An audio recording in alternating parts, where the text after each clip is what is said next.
Hi, everyone. Happy Monday.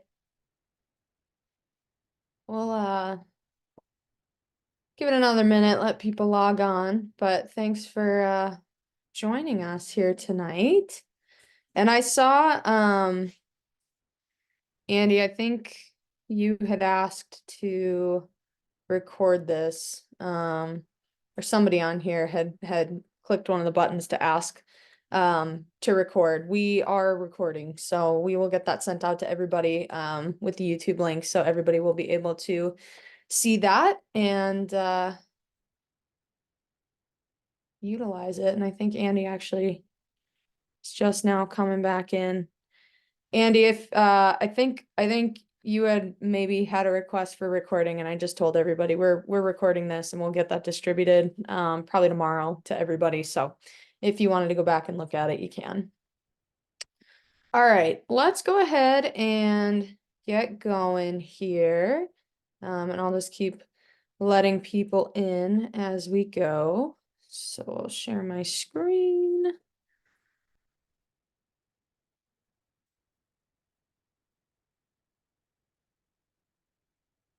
Let's go to this one. And okay. Can someone just put in the chat that you guys can see this? I have everybody muted just so we don't have any disruptions. Awesome, cool. Thanks, Kens. Okay. So, welcome to our development program town hall.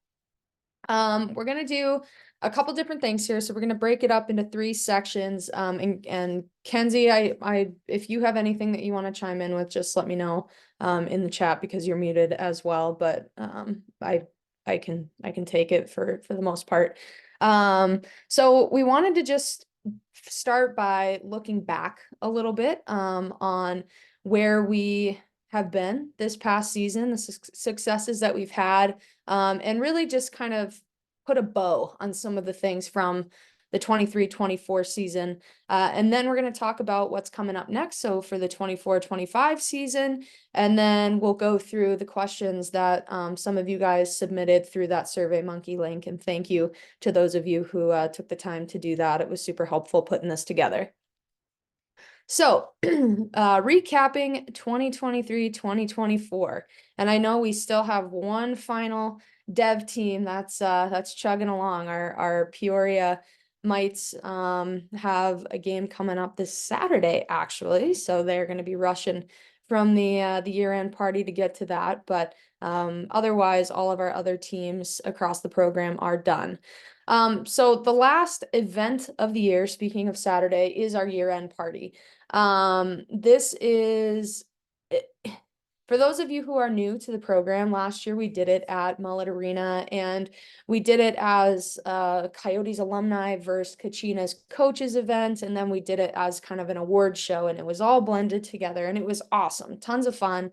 But this year, moving it to the high school, the real exciting benefit of that is, one, we're going to be able to get some savings, which hopefully will be able to help us raise more money. But two, it is all about the girls. It is pure award show, celebrating them, celebrating their successes. And it's going to be really, really awesome. We're actually going to have the kids kind of parade in almost like an Olympic opening ceremony. They're going to get a really cool gift at the end, which I don't want to say what it is and give it away, but it's going to be something very, very special at the end of the event.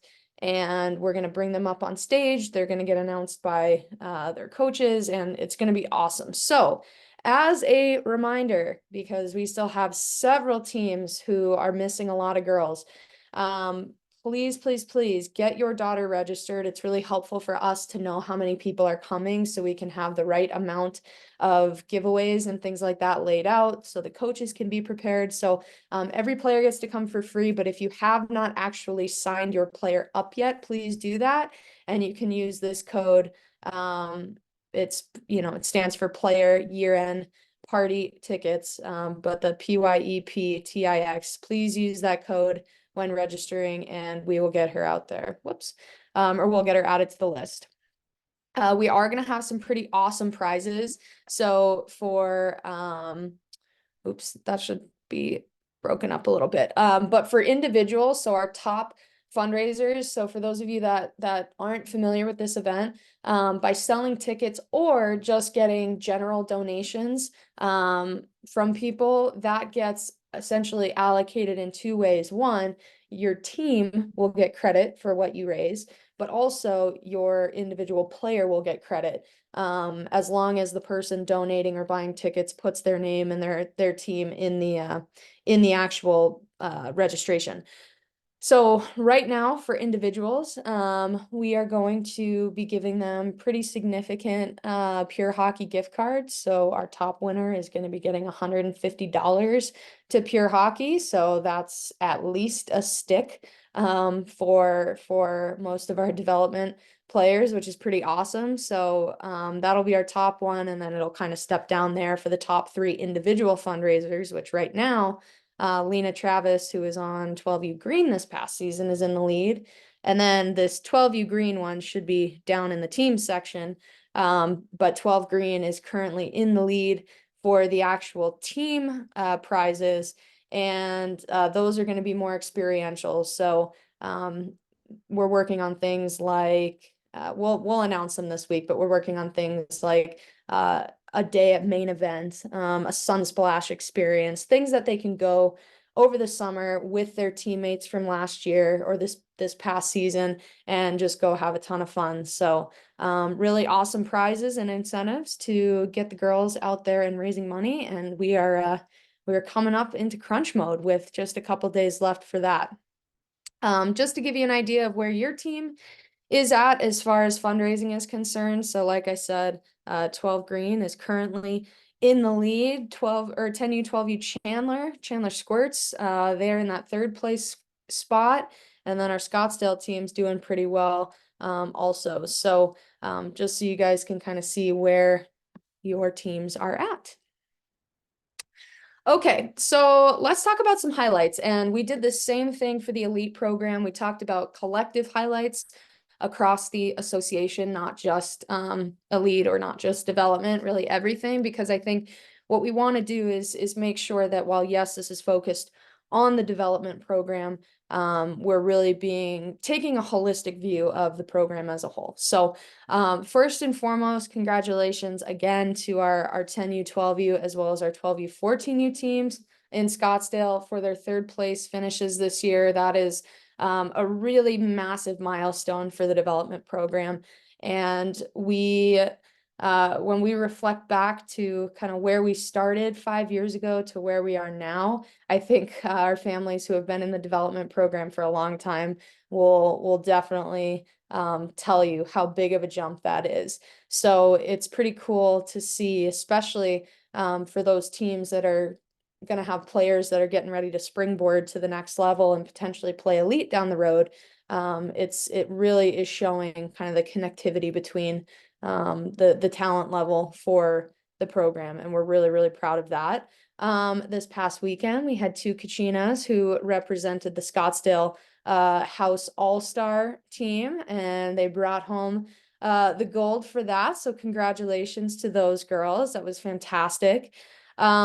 We also had our very first small fry play at the 19U Tier 1 level, which is our oldest and highest level team that we have in the program, which is pretty cool considering that, 5 years ago, or that we've only been a program for 5 years, and somebody that started in our base level program, as many of your daughters did, has advanced all the way to the top. And the hope is that we can really show all of you guys how that trajectory can look, and really, really awesome that Katie was able to be the first small fry to be able to do that. And we have lots of small fries that are playing at all different levels of the program, and that's what it's for. It's meant to be the feeder for everything that we do, and it's meant to really be that launch pad for all girls players that come into little howlers, little Laytons, everything. A lot of you guys know, again, this is more on the elite side, but this is the first time we ever sent a team to Tier 1 nationals. That doesn't happen unless the base and everything that builds up to that takes place and is strong. So I say that because we would not be at that point where we have girls going and representing Arizona at the Tier 1 national tournament if we didn't have a strong development program and a feeder to continue to get more and more girls and pump up that player pool and help get them to that point. So that was really an exciting milestone for the program this year. The Matt Shot tournament, which for those of you who maybe didn't know who Matt was or weren't in the program when Matt was here, Matt Shot is our co-founder for the program. He sadly passed away from cancer 2.5 years ago now. And this was the first year that we hosted our very own tournament for out-of-state teams on the elite side, but we're able to do it in Matt's memory and Matt's honor, and we're really excited to see that tournament continue to grow. We're already securing ice time, so for those of you whose daughters are on the fence trying to figure out if they might want to try out for an elite team next year, there's a good chance they'll have the opportunity to play in that tournament should they make an elite team. And then we had a couple of elite teams win some tournaments this year, which is always exciting. All right. So now we want to talk about improvements and really where we focused this past season to try to make the experience better for all of our girls. So this is actually from our 2023 annual meeting that we had back in August, for those of you that were on that. And this was the state of the program slide. So what I did was I highlighted from that slide the areas that we committed to actively trying to improve this past season. Now, some of these are going to be maybe not as relevant to development, but we still wanted to make sure that you guys could see across the board where we are working to improve. So as far as the rinks are concerned, so I put this in here more as a reminder in some ways than anything. So our relationships right now with all of the rinks are really strong. Everybody is on board to continue the development program. Kenzie's already hard at work trying to see where we can expand in some of the rinks, and we'll talk about that in a bit. But the relationships are really strong right now. And what I want to clarify with that for those of you who don't know, so we have very limited control at the rinks other than Mesa, where we have like a formal ice contract. All the other rinks where you guys are either playing in CDP or playing in the AZ Ice house leagues, we really have to work within the confines of what they are operating. And so that's why there are times where, I know one of the things, one of the questions that was in here was, and I'll review it again at the end, but one of the questions was, well, it just seems like the program only cares about communicating schedules to the elite families, and the development families find out last minute about their schedules. Well, the things that we can control, we absolutely are committed to getting better at, but we don't control the schedule for CDP at Chandler or Scottsdale. So we truly are at the mercy of waiting for them to release things, and there's just nothing that we can do about that. Extra practices and things like that going on at Mesa, that we can control. I know that the extra games was a miss this year as far as getting those scheduled and getting those out. That was a ball being dropped on our end from a couple different angles, and that's going to certainly improve next year. We already have the rink schedule laid out. We're going to have that dialed in a lot earlier so that we can make sure that's communicated early enough to everybody so you guys can plan. For anybody that's interested, this is our final year on our current Mesa, the Coyotes Community Ice Center contract. And we will start negotiating that contract probably, or our next contract, I should say, over the summer. And then the last thing is, and I'll talk a little bit about this more later on, but we are going to be looking to adjust the options for development skills ice next year, so that it can be more accessible to everyone. So Ken's, you can just put in the chat, is there anything that I missed, or no, all good. Okay, cool. All right. So the next thing, so this is this is where, like, this is one of the ones that's probably a little bit more applicable to elite. However, we will have some options for families who have development players. So for those of you that are wondering about Haley, if you've seen any of our marketing material about her, she's great. Haley Palmer, she's our head athletic trainer. And the kids absolutely love her on the elite side. For those of you who maybe don't know, we actually have a gym at Mesa. It's in one of those rooms. If you go right to go to the locker rooms, it's just left at Mesa, and it's a really nice gym that we built out this last season for our teams. This is where I think it could be really beneficial for some of your daughters who are a little bit older. We're not necessarily offering summer programming, like dryland programming to 8Us, but if you have a daughter who's 12U, or who's 12 or older and is looking to maybe just develop her strength and get better, or is looking to make that jump to elite and wants to really get her fitness up over the summer, we are offering off ice over the summer at Mesa, or you can go to any of the Ortho Arizona facilities. That's who we partner with. But you can find all of that information using this link. We'll send out this presentation after, and you guys can check that out. Unfortunately, we haven't had a ton of people signing up for it. So if it's something that you're interested in, I highly recommend that you get on it quickly and sign up, because we may have to pivot and take away that option if we don't get more kids registered. But you can see for on the elite side, they did strength training at the gym throughout the season. The increase in numbers was pretty impressive, so it's definitely a great option for girls, elite, development, doesn't matter, who want to get stronger. Okay, another area we really wanted to improve was building out our staff and ensuring that we had the right support in the right areas to help our athletes out.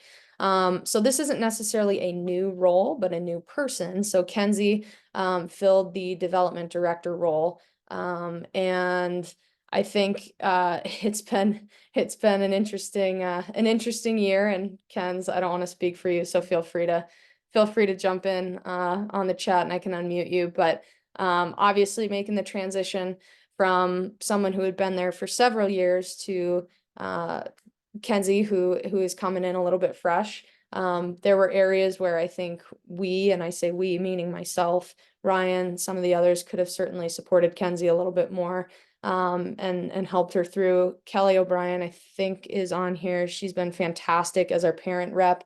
And Kenzie's been working her tail off to make sure that all the development needs are met. Just reading through some of the survey data, I think we all recognize that there are areas that we can really improve on the dev side. And Kelly, myself, Kenzie, one of our other board members, John Kieber, who has had daughters in the development program, we've really been working hard over the last couple of weeks to brainstorm ways that we can improve on the development side. So I just say that to acknowledge that this was a bit of a transition year, but also recognize that we're not ignorant to the fact that there are things that we can continue to improve, and we are certainly looking to do exactly that. Ken's, anything you wanted to add on that, or Kelly? Awesome. Okay. The other roles that we added, one is more relevant to development than the other, but the marketing director, Adam Estel, some of you know him pretty well as far as sending him pictures and everything, and we so appreciate that. I think we'll get to this later, but Adam is he views his role as equity for all. Like he wants to make sure that he is providing the right amount of coverage across the board for every team. With that said, he has constraints. So if he doesn't get pictures, if he doesn't get information, if a kid had a really, really awesome game that should be highlighted or could be highlighted, if he doesn't have that, he's one man. He can't be in 16 different places at once, physically covering all of the different teams. He needs that support. He needs that help. You'll definitely notice that there are some development teams that I think got more coverage than others.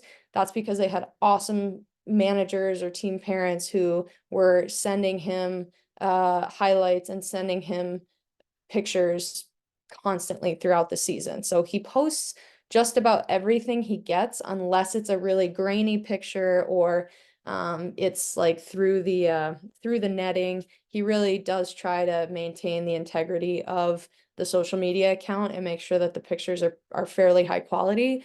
But otherwise, he's willing to post it all, and it has really elevated our reach and our brand throughout not only the state but also throughout the country. So I say that because I know that there were some questions about how do we get equal coverage for both programs. It is not a lack of care at all.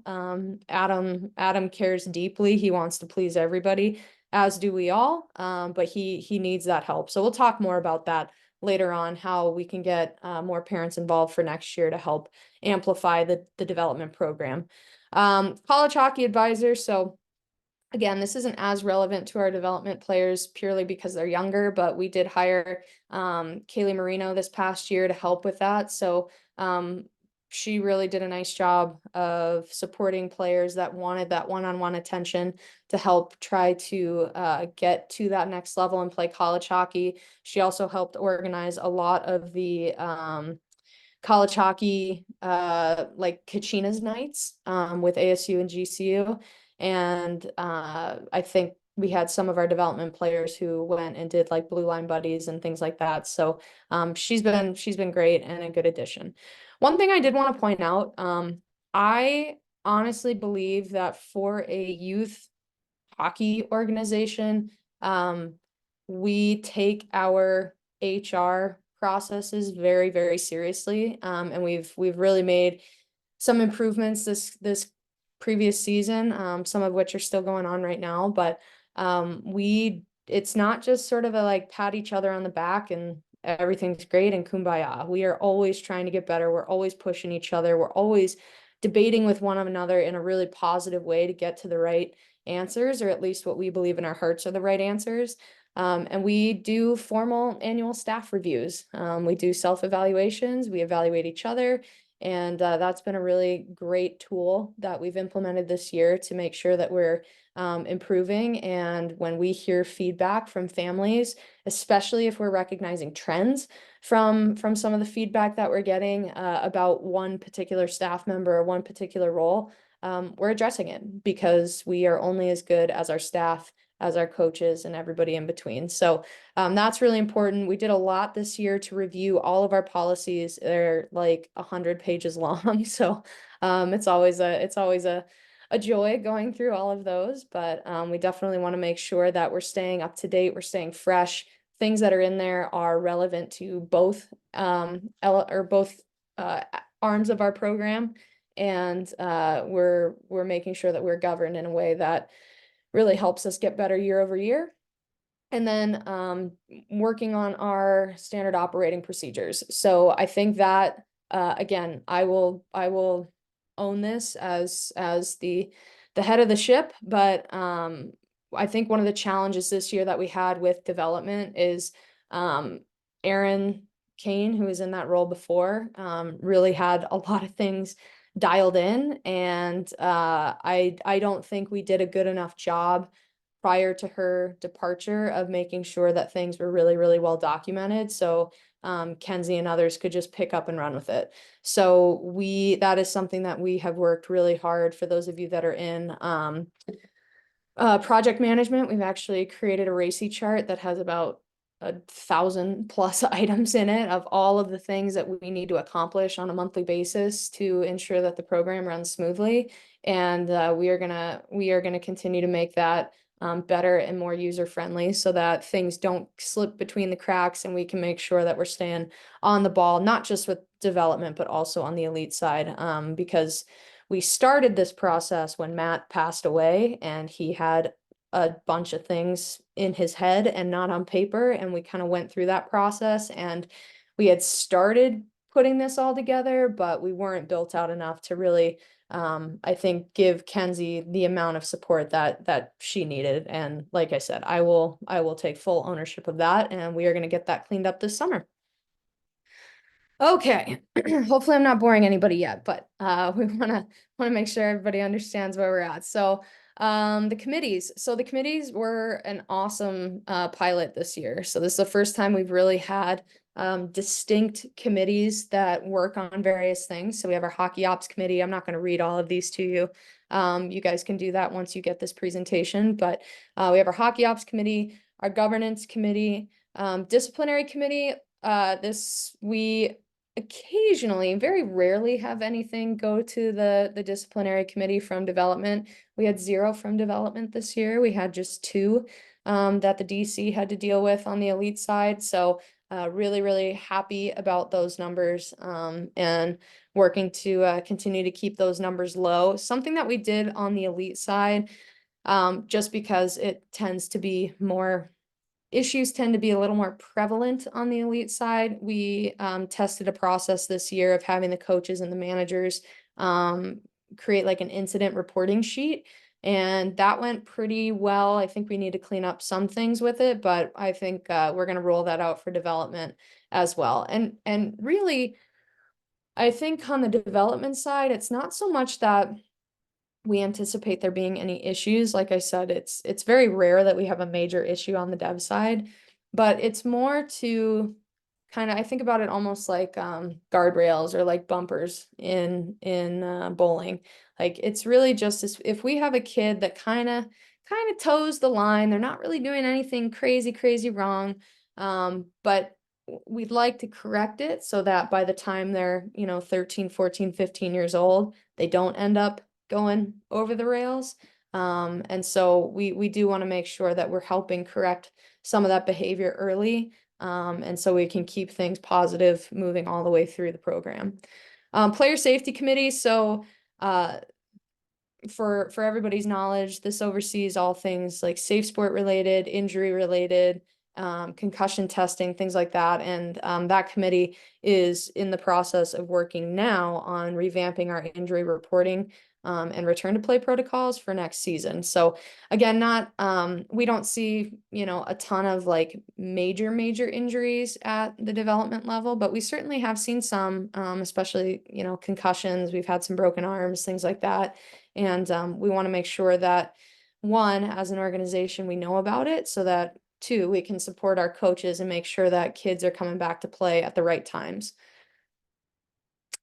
Fundraising committee. So these are some of the major events that that group tackled this year. Just as a reminder to give you guys an idea of the impact of this committee. So the golf tournament raised about 30 grand for the program this year. Skating for Layton raised a little over 30 to 40 this year to help with our financial assistance fund.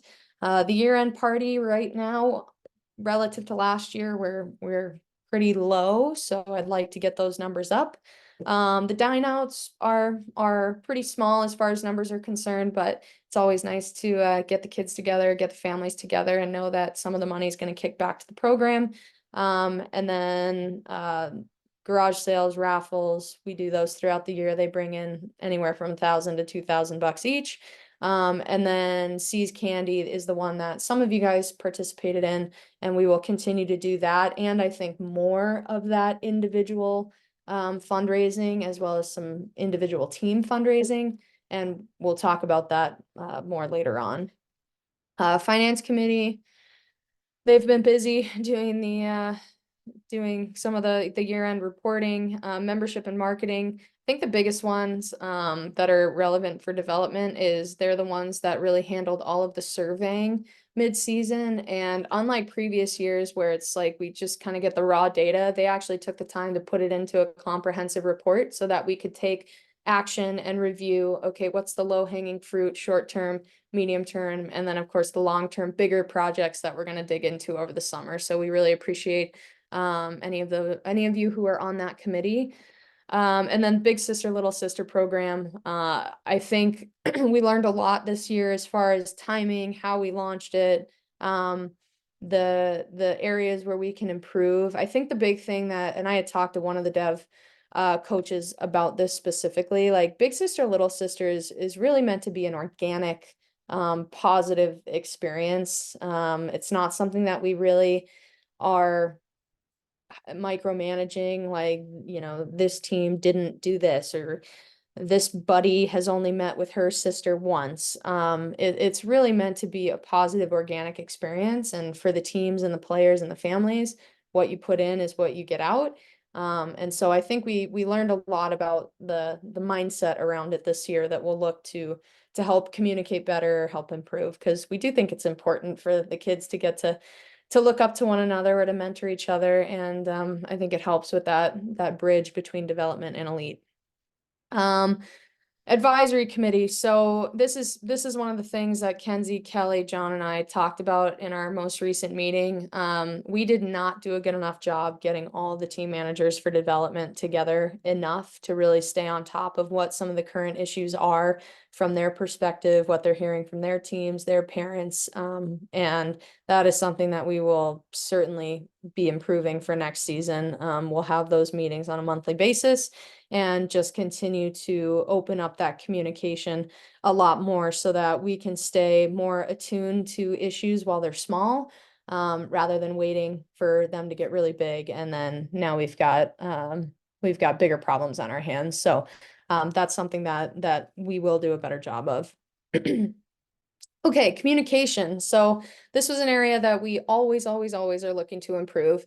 While we did go up on the communication on the elite side, we slightly decreased. It's very comparable year over year for the development side of the program.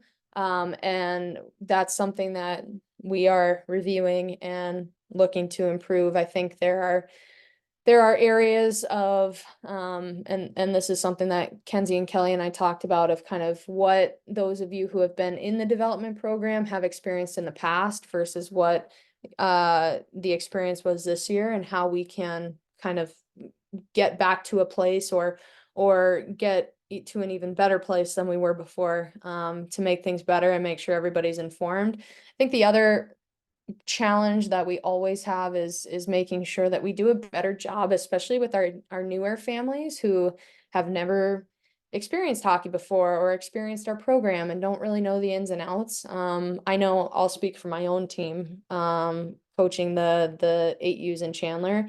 Like we definitely had some of that where parents just didn't know what they didn't know, and we should do a better job with that. So that's something that Kelly especially has been working really hard to try to help improve, and kind of putting together um, like a handbook of sorts.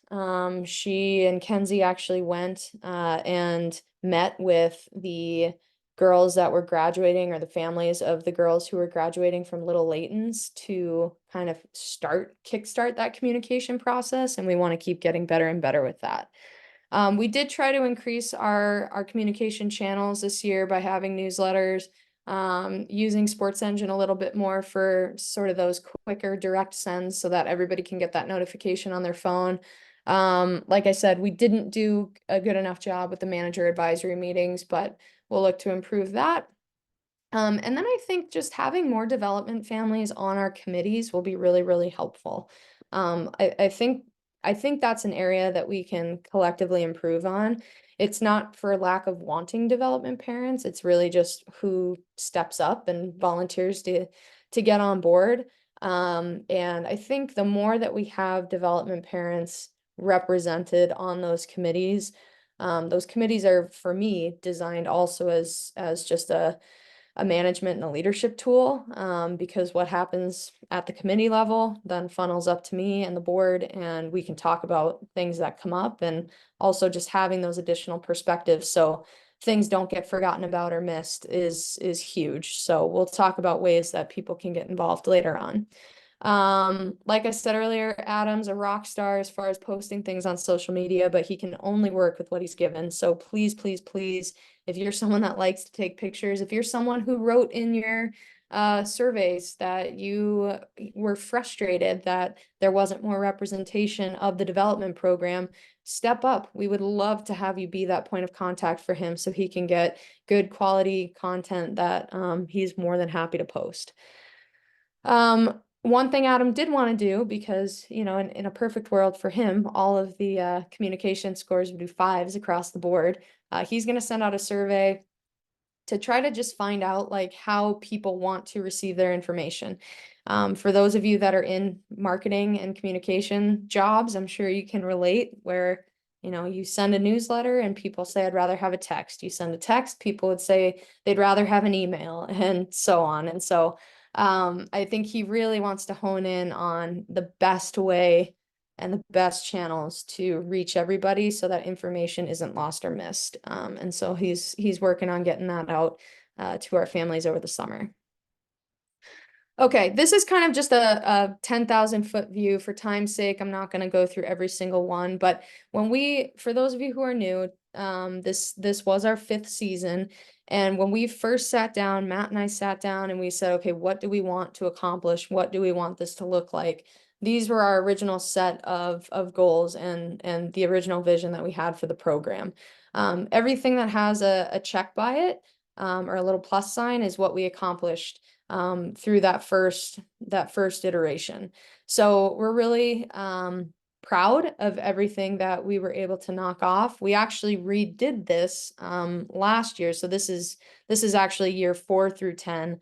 And we've already started to knock some of those down along the way.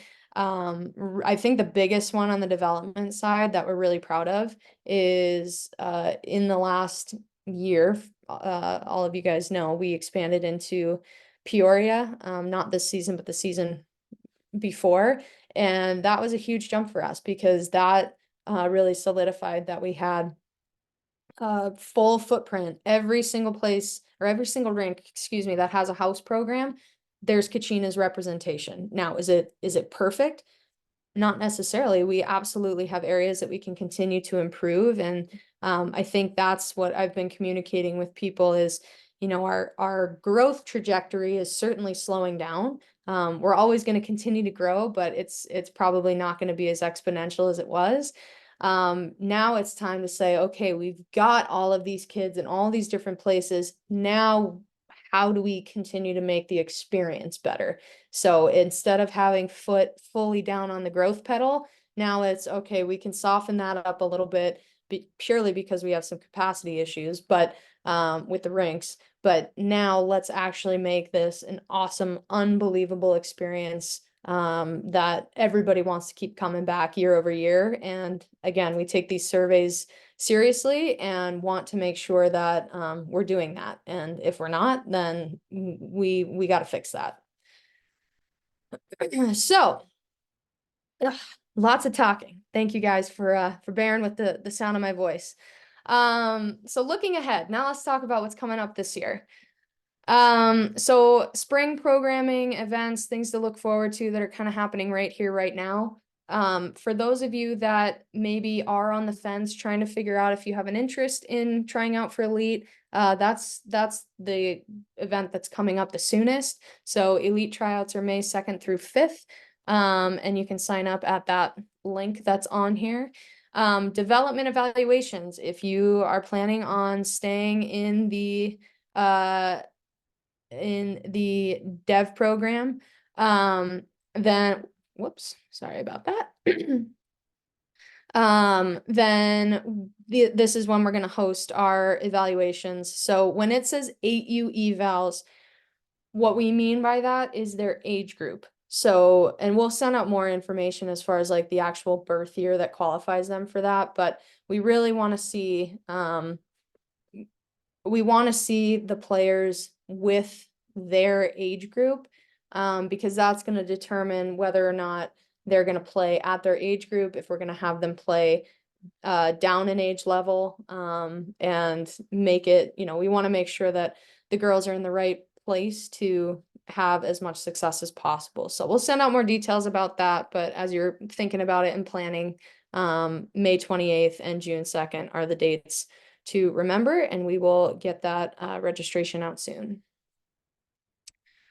Summer programming. So, like I said, off ice starts this week. You don't have to do it all summer long. You can sign up on a weekly basis. So if you're interested, like I said, check that out sooner rather than later.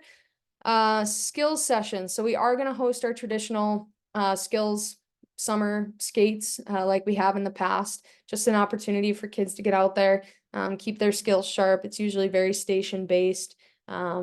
And we have it for both our elite program and our development program.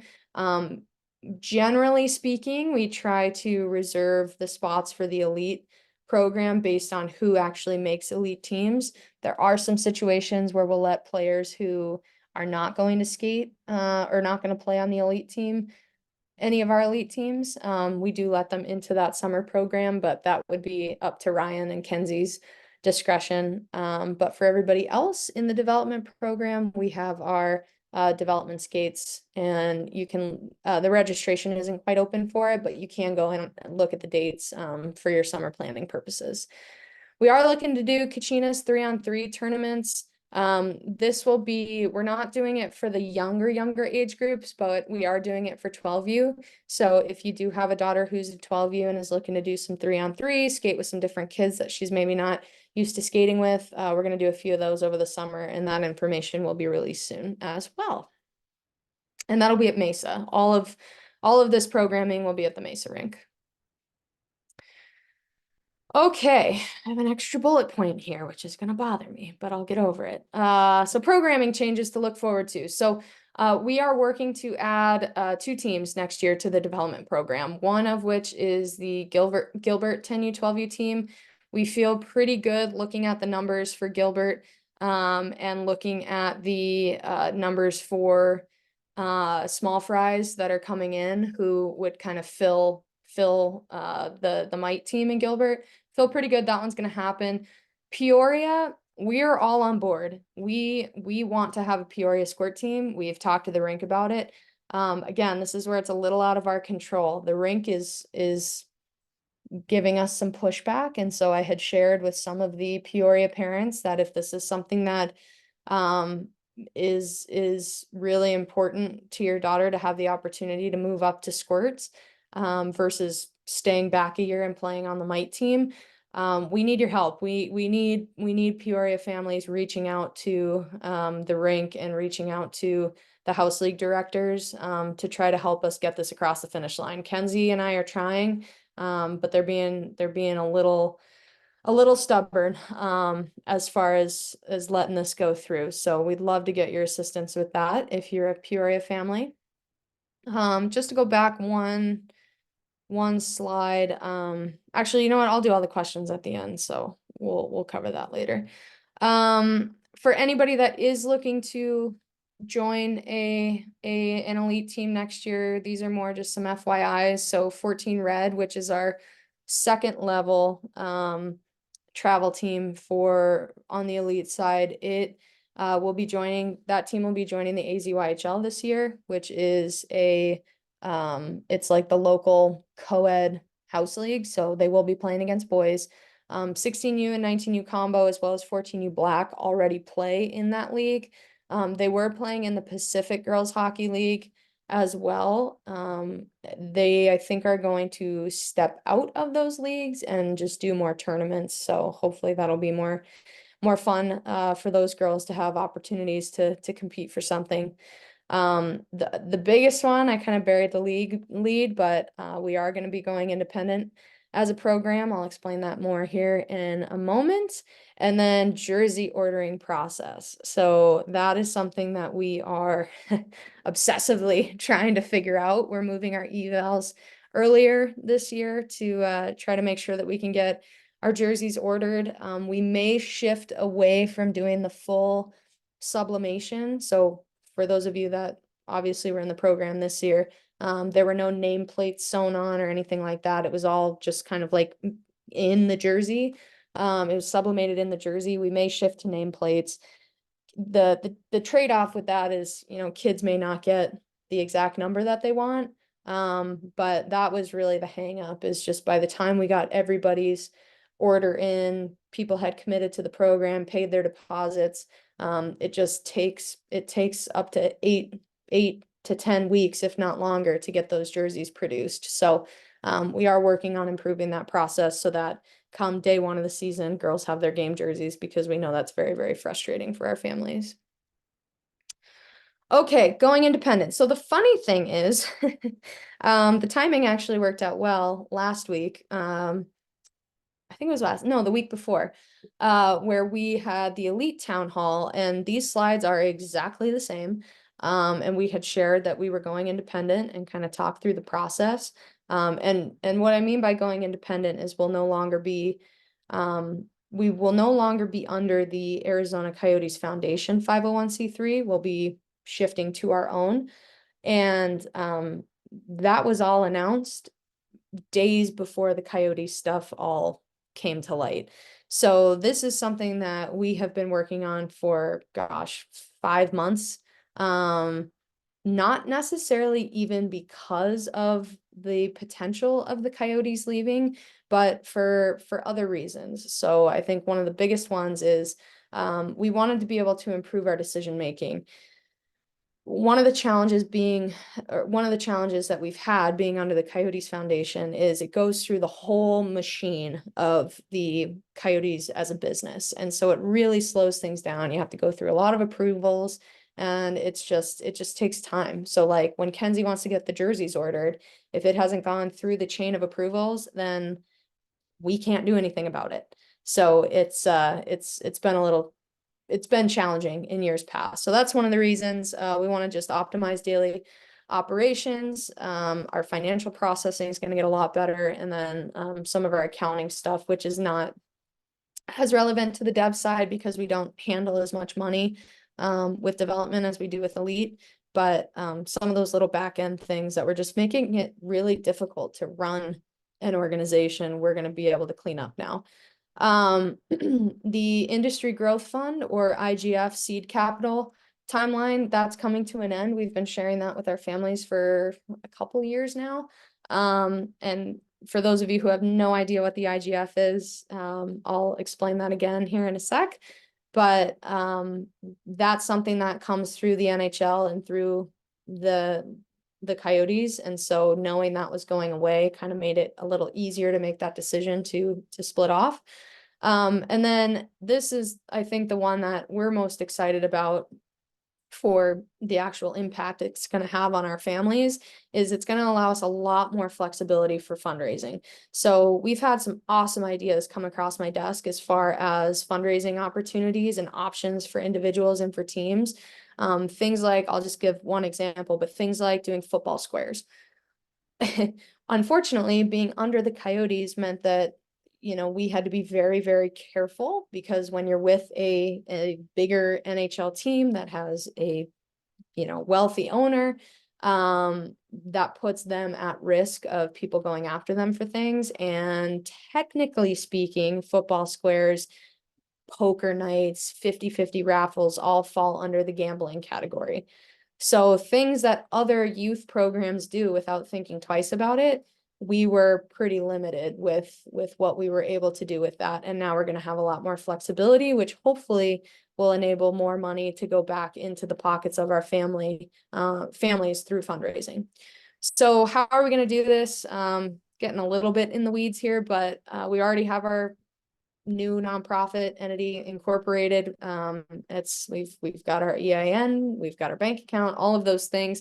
Now we're just in the process of working with the Coyotes to ensure that we have a successful transition, which that we're well on our way. Little things like making sure that we've got all the ownership of some of our software technology, Logo usage is a big one I've been getting a lot of questions about. We're still working through exactly what all that's going to look like.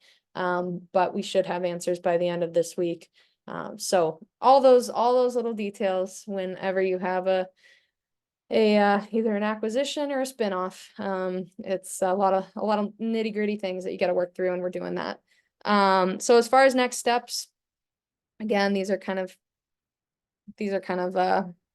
irrelevant things as far as what you guys see, but we do need to get the state's approval, which we are going to get here in the next week or two. They had a meeting about that last week.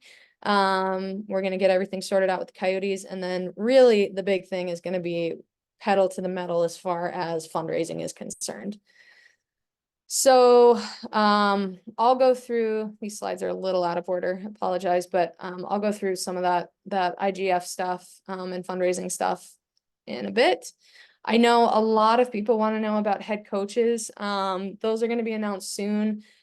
Most of you, I think, can appreciate the fact that we do have a lot of parents who are coaches in the development program, which is awesome. And until they know which team their daughter's going to be on, it makes it a little tough for us to identify who our head coaches are going to be. We would like to get more assistant coaches into the coaching pool. We're a little light on our assistants. I apologize for the dog bark. And so if you have people who are interested in coaching, or if you yourself are interested in coaching, please email Kenzie, and she can definitely add you to that list, so that you can be part of our prospective coaching pool. And I think some of our coaches will definitely validate this, but don't shy away from being a coach. I mean, even if you are not a super strong skater or you've never coached hockey before, especially at the development level, so much of it is more about being that positive, encouraging presence. And you don't need to be an all-star hockey player to be able to do that. And so I really encourage people to just be willing to try it and see if it's a good fit. A couple personnel announcements, just in case anyone is curious. We did add a few new people, or adjusted some people. So Eric Judge, he's had kids in development. His kids are now in elite. He is stepping into our treasurer position. Brandy Knierim is going to be our registrar, which the registrar role is not quite as relevant for development, except for that 12U, 14U Scottsdale team, where we now have to get them actually rostered as a USA Hockey independent roster in order to be eligible to play against our elite teams, just with how USA Hockey's set up. So she will certainly be helpful with that. And then Jeremy Muir, whose daughters played on both sides of the program as well. And he's going to take over the safe sport coordination as well as the safety committee. Okay. Getting back to the financials and all the fun things. So understanding the IGF. So I'm not going to read all of this to you, but really what I think is important to recognize is it's a significant amount of funding that we have been the recipients of. So it's been a little different every year, but we've received money from the NHL and from the Coyotes to really kickstart the program. Going from like 0 teams to 16 teams in 5 years is unheard of. And this is a big reason why we were able to do it. The way that works is the Coyotes had to match what the NHL provided to us. And so just to give you an idea of the magnitude, the last 2 seasons, we received $250,000 from the NHL, which meant that we got an additional $62,500 from the Coyotes. So over $300,000 without having to lift a finger as far as fundraising was coming into the program to help us offset costs for our families. Now, some people are asking, okay, well, why does that have to go away? And it, I think things got a little obvious, or a little more obvious, with the Coyotes leaving and going to Utah. But the reality is that money is designed to be seed capital. We are one of the longest, if not the longest, recipient of IGF programming, just like our girls program, the Kachinas, across the entire NHL. And most of those grants only go for 2 seasons because they're meant to be, get you off the ground and then get you self-sustaining.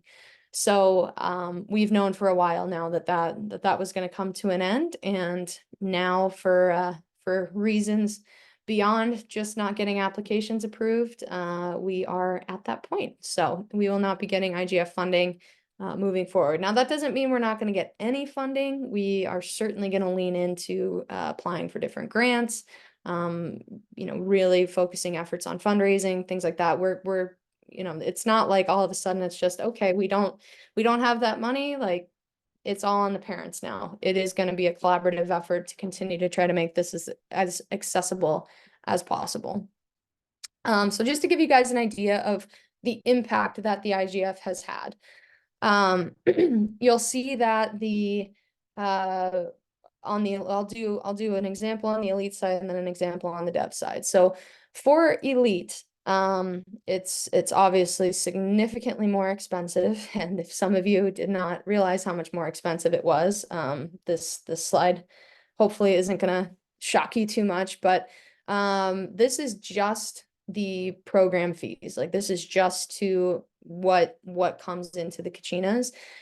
If there were no IGF funding for our 19U team, for example, it would have cost families over $8,000. With the IGF funding, we were able to get those fees down to $6,000. So on the elite side, most of those families received about a $2,000 subsidy, give or take, given the amount of travel that they had. On the development side, you guys obviously pay your fee to the respective ranks, and then you paid us I think this year it was like $475 to cover jerseys, additional ice time, coaches, things like that. If we had charged pure, like, dollar for dollar what that cost, it would have been much closer to $800. We got that down to the $475.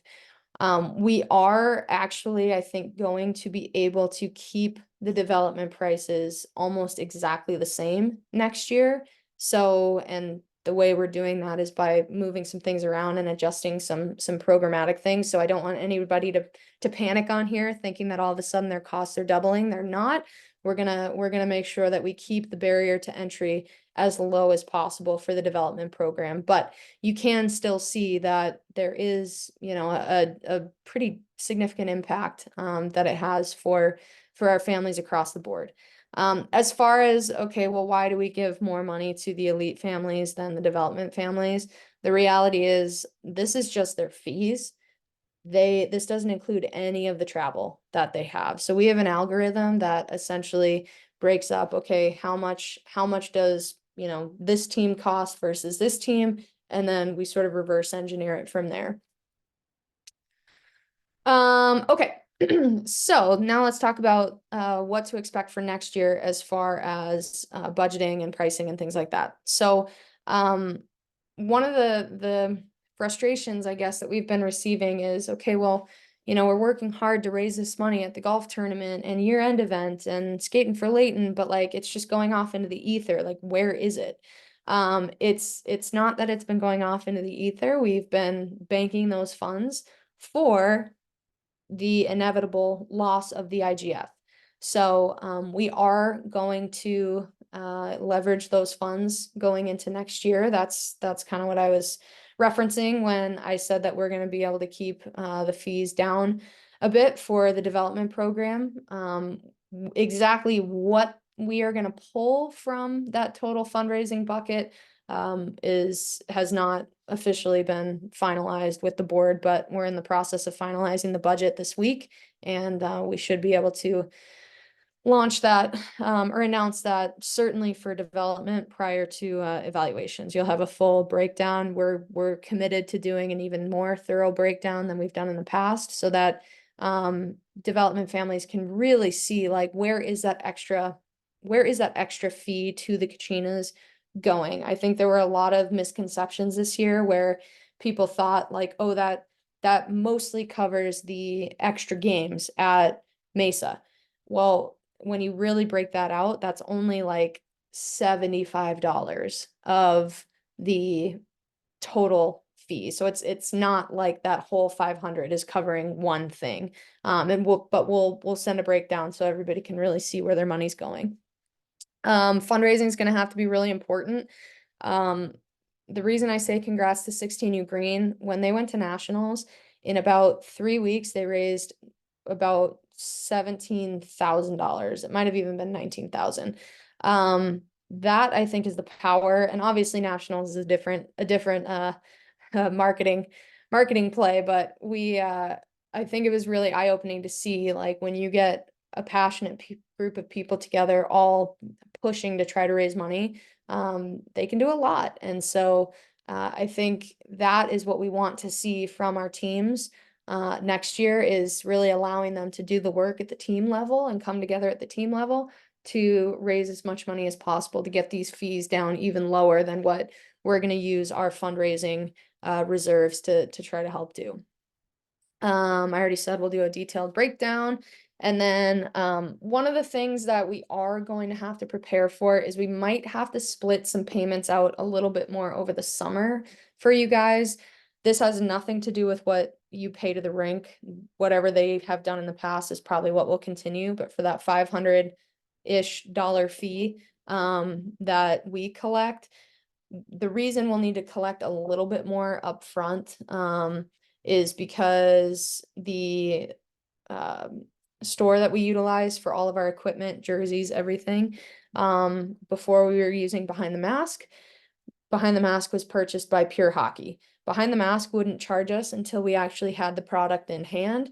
Pure Hockey charges you upfront for products. So we need to front load our cash flow a little bit, especially now that we're not going to be under the foundation where, you know, money was a little fungible and we could get floated from a cash flow standpoint if we needed to. Now that we're going independent, we're going to have to be really tight with that. So it shouldn't for development, I don't think it's going to be that drastic of an experience. Like, you'll still pay that $100 deposit. We just may, instead of doing 2 or 3 more payments, we may spread it out over 5 or 6 and start collecting a little earlier. But we want to make that as painless as possible for you guys. Policy updates. So if you're interested, like I said earlier, our policy committee went through and did a lot with our policies this year. So if you have any interest in looking at those, you can. It's not the lightest reading in the world, but I think it will show it will hopefully show how much goes on behind the scenes to make sure that things are running properly. And then for anybody that's interested on a policy update standpoint, this doesn't really apply too much to development. But AHA, which is our governing body for USA Hockey in Arizona, it stands for Arizona Amateur Hockey Association. They implemented, every year they do a policy review for their policies, and we can submit changes that we would like to see. So a couple of the things that got updated was we can have more 14U tier 1 out of state players. It's not something that we really like to do, but if we need to fill some spots, it's helpful to have that option. The goalie language, this is relevant to some of our development families. So, and I want to be very clear with this. So last year what happened was we got the state to change a rule that basically said, look, if there are some really, really strong 10U players out there, they should have the ability to play on one of our 12U elite teams if they choose. Because we don't have a 10U travel girls team like some of the other boys programs do, or co-ed programs do. So we got that language through, all was great. Well, elsewhere in the policy, it says that goalies can play up a division if a team needs a goalie. Well, because of how that policy got written last year for girls, they basically told us this season, well, it says players, not skaters, so you can't have goalies play up. They have to be on this approved list, and it was just a cluster. So some of our girls that played goalie in the dev program this year, actually, we thought had the ability to play elite last year. They didn't because of the language technicality, I guess, and this year they will have the ability to do so. But what I want to be clear on is, one, it it's not like, oh, if you're the best goalie, you can just play up. It's really more designed that if there is not a goalie at that 12U age level, then they can't, then we're not, that's when they can play. But if there is a goalie at that age level, then they're going to take the 12U goalie. They try to keep it as age group focused as possible. Same thing goes for, I know there's been some rumblings of girls who are 2014s saying that they want to try out for elite. You would have been informed by the state if your daughter was on that list. I think we only submitted, I think there were only like 2 names that got put through, that are 10Us that have the ability to try out for 12U. It doesn't mean that they'll make it, but they have the ability to, and they've been approved by the state. So that's an important distinction, I think, for Dev families of younger girls. And then the other ones, we basically just clarified some language as far as exclusivity for the girls program. And then we were forced to put some billet information. And if you have no idea what a billet is, that's totally fine. It's basically when a kid from out of state comes and lives with a family to be able to play here. And that is not allowed at the development level. So we that doesn't really have much to do with this particular call. Okay, so before I get to these individual questions, which I think many of them I probably already answered, but I did want to address a couple things that I saw coming through the chat. So one of the things was, you know, when we're communicating, short and sweet is best. Honestly, this is where it's been tough because we tried to start to do more. Like before, we would do one email with a bunch of different things, and I get it, that's overwhelming. So then we started to do a bunch of different emails, like that had specific headers. They were, more targeted messaging. But then people got flooded with 10 things in their inbox, and they're like, I don't have time to get through all of this.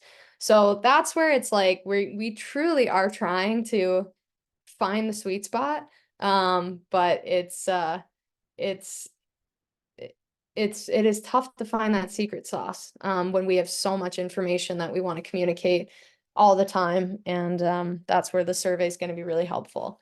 Pricing details for development summer. So it'll be the typical $20 a session, and you can go in and sign up for individual sessions. So that won't be any different for this year. Okay, so going to the questions on the actual screen. Will the Coyotes continue to support the Kachinas? So I'm sure a lot of you have read, I considered taking this out, but there's a lot of information out there that I think even I am still, as a Coyotes employee, at least for the next couple months, I'm still trying to sort out. What we won't have are IGF funds. You have probably read things about the ownership group for the Coyotes saying that they're going to still invest in youth hockey and try to keep it going. Honestly, I have no idea what that looks like right now. I am not necessarily, like, we are not budgeting with that in mind. We are not making any assumptions there. I think a lot of that's going to depend on the land auction that some of you guys have probably read about in June, and we'll adjust from there. But I am not banking on any support from the Kachinas and or the IGF from the NHL. Why do we have so much coaching turnover? So I think this one was maybe a little more targeted at elite. But I think on the development side of things, you know, it's a lot. Coaching's a lot. It takes a big commitment. I think the reason that we actually have more success retaining coaches at the development level is because we allow more parents to coach. And so if they're going to be at the rink anyway, why not?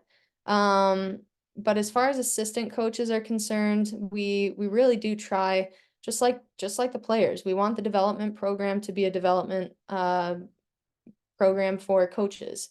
And so we have a lot of coaches who are now coaching at higher levels, whether that be tier 1 or tier 2, who started coaching and development. They kind of boosted their resume, got their coaching experience built up, and now are in some higher level jobs. And I do want to clarify, because I feel like anytime I say things like that, people are like, oh, see, there they go again, talking about the elite program being better or higher or whatever. Like, it's purely just you get paid a lot more to be an elite coach, given the time commitment required and the travel commitments required than you do to be a development coach.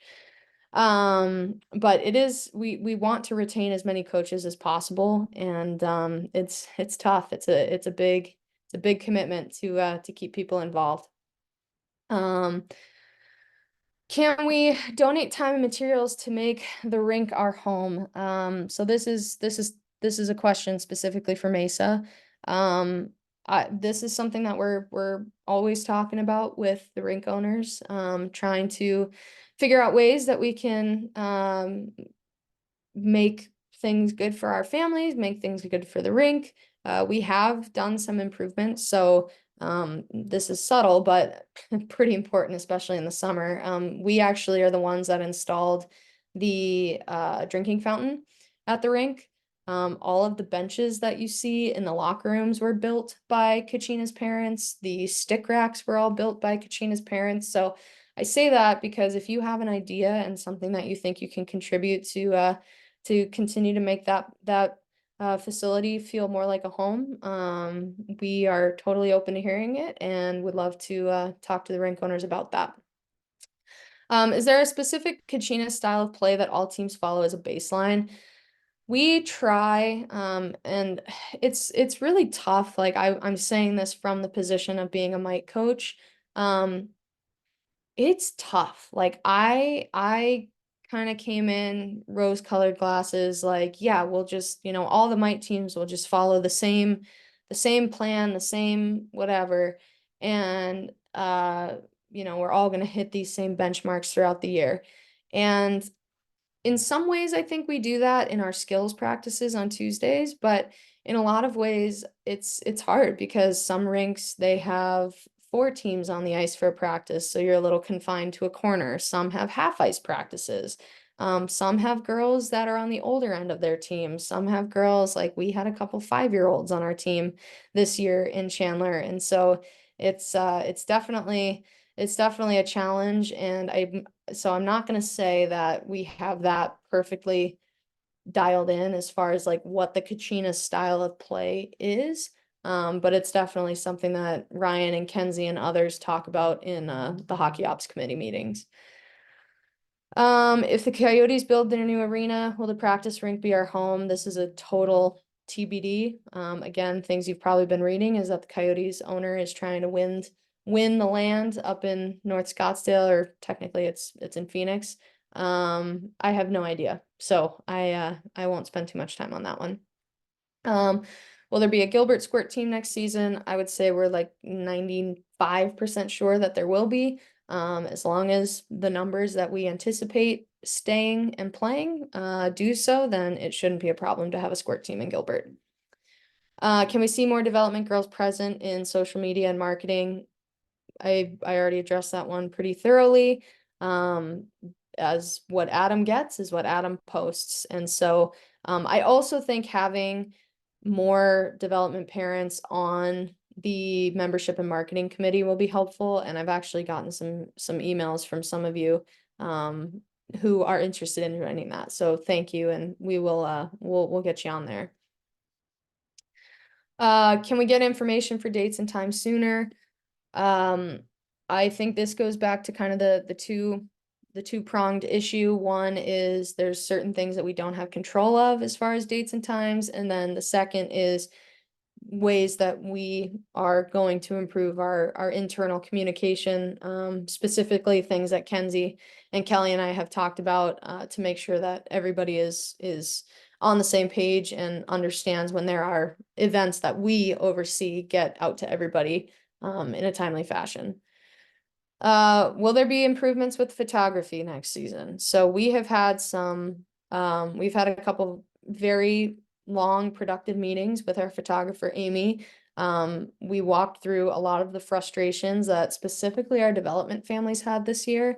She's going to talk more about it once we get closer to the start of the new season. We will be keeping her. She's been very loyal to us. She volunteers a lot of time with us and actually kicks money back to the program as part of what she does. So she's been a phenomenal partner in what we do. Just a couple of the changes that you can expect. Families will have the ability to look at proofs next year, which I know is a big one people were frustrated about. And they will also, she's also going to do a couple different poses for the players. So it's not just going to be one option. So she took all of the information very much to heart. We've had some really, really good discussions around it, and we will be talking about that again once we have our annual meeting come August, and she can walk everybody through the new system and what to expect. So there will certainly be improvements, and it'll be really good. Will there be a Kachinas team in Tucson? I hope so. It's not super high on the priority list right now, but I have talked to their director for years about doing kind of like a satellite Kachinas team. I'd love to do that in Flagstaff too, but not quite there yet. I think we are getting very close in Tucson though. They're putting some girls teams together, and I think we're going to be able to find some ways to partner with them, especially with them getting a new rink down there, which will be awesome. Can we get more designs for clothing and merchandise? There will be some of those options at the year-end party on Saturday. So that's another area where, being separate from the Coyotes, we will have a lot more control over our creative, which will be good. We got a question about, can we make fundraising mandatory to be in the program? My goal, we go back and forth on this one. My goal is that we don't have to. My hope is that we have families passionate enough that they just want to do it organically and we don't have to force it. But there are youth programs that definitely do force it. You have to sell a certain number of raffle tickets throughout the year. You have to raise a minimum, amount of dollars throughout the year. We're gonna see how it goes with more flexibility with fundraising, but maybe down the road, if that's what we think we have to do, then so be it. And then, how can parents get involved next season? We would love you to get involved in lots of different ways. So we already talked about taking photos, getting Safe Sports certified. This is a big one. And by the way, it doesn't just have to be women. There are opportunities for men to be Safe Sport monitors. It's not necessarily being at the locker room where the girls are changing, but having a Safe Sport monitor in the gym while the girls are working out on the elite side is an example of when we would need Safe Sport monitors. We had opportunities this year for volunteers at the district tournament, which we're not going to host again, but we may do something similar for the Matt Shot Classic, where families that need financial assistance hours, we can have men kind of be the monitors for the hallways to check credentials. So don't think that it can't, or that it's only for women to get Safe Sport certified. I think it's good for everyone, to be honest. Volunteer. We've had a lot of opportunities for volunteerism. I think communicating those earlier and in a better way will continue to get more volunteers, but we would love, love, love to get more people involved. And honestly, I think for me, it's not just about giving back to the program, it's also about building your network. I think the more that we have people from across the association volunteer, talk to each other, get to know each other, now all of a sudden we've got that connectivity, and it just, I think, opens each other's eyes to all of the awesome things going on and ways that we can all work together to help improve the program. Fundraising is going to be a big one. We're definitely going to need lots of people to step up and help with fundraising, joining a committee, filming games if that's something that your coach wants to do, but also just asking your coach what they need. Going back to the coach turnover question, I think that the more that we can work together to help support our coaches, the longer they're going to want to stick around. So this is not an extensive list, but these are just some ideas for how parents can get involved. So with that said, that is everything that we had. I want to thank everybody for an awesome season this past year. Definitely took some big strides across the board with the program. We're going to hopefully expand with Gilbert and Peoria. Fingers crossed on Peoria. And next year is going to be even better. Oh, one thing I didn't mention that is very relevant to the development program, is we actually expanded small fries this year. So we started 2 weeks ago in Mesa, and we start up this weekend in Peoria. So this will be the first time we have small fries in Peoria, and hopefully that helps us double the number of girls that we have feeding the development program and allows us to just keep getting bigger and stronger and giving more and more girls opportunities. So we're really excited about that. Any final questions before I let everybody go? I always tell myself I'm gonna get this done in an hour, and then I end up using the full 90 minutes. So props to the 16 or 17 of you who hung on the whole time. Any questions?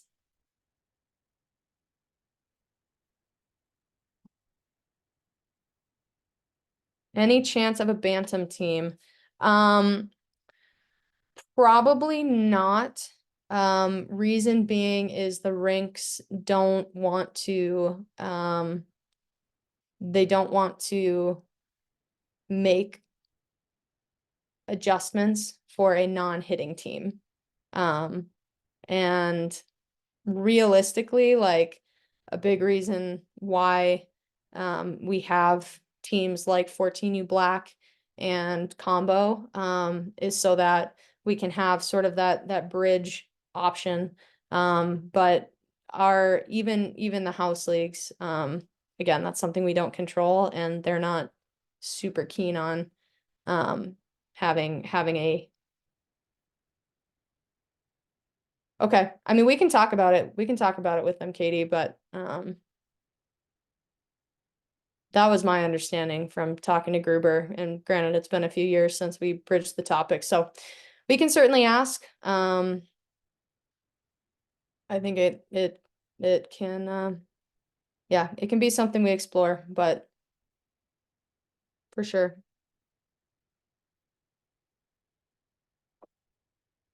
Anything else? Okay, awesome.